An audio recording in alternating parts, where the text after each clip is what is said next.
So, vital ideas. How do we pick the best organizations for granting, and what is strategic grant making?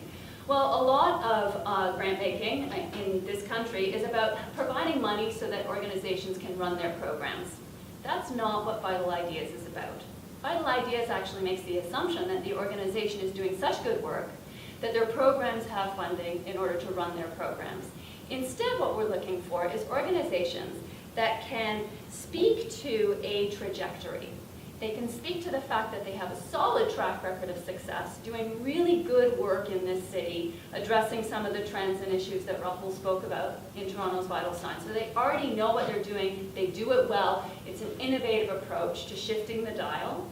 And they can speak to a future where they see this organization taking a leadership role and ramping their work up to the next level, whatever that next level might logically be for that organization. In some cases, it's expanding or enhancing their work. In other cases, it's sustaining it and making it go further and deeper. What we're looking for is their ability to articulate how this one-time injection of funds through Vital Ideas, the $30,000, will help to position them with activities in 1 year to get to that place.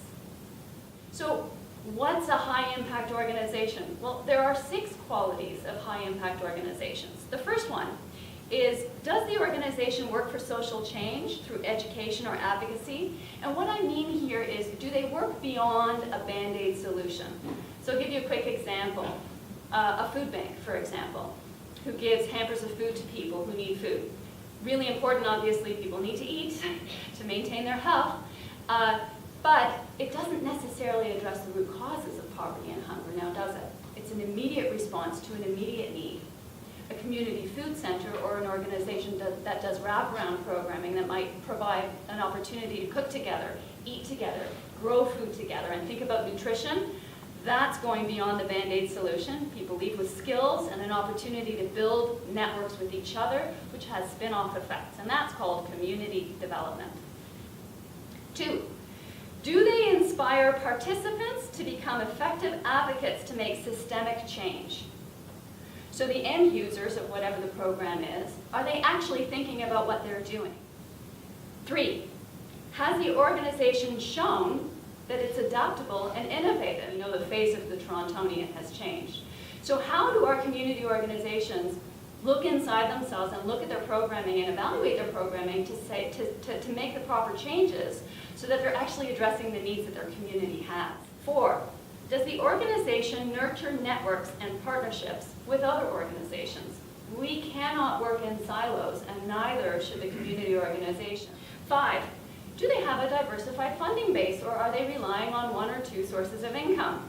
You know, for the not-for-profit industry, this is a really critical piece here, and we're seeing more and more organizations start to become very creative about how they do their fundraising. Beyond writing grants to foundations, or building corporate relationships, or doing direct mail with individuals, they're starting to look at how they might want to consider social enterprises with a double bottom line, social good and profit, which of course goes back into the not-for-profit. And 6, and finally, does the organization share leadership and best practices with others? So this really tells us that this organization isn't just about doing its own work and getting it done and doing it well, but thinking about how what they do is actually leadership within the community development practice in the city, and therefore they want to share those best practices with other organizations in order to leverage the work of organizations across the city.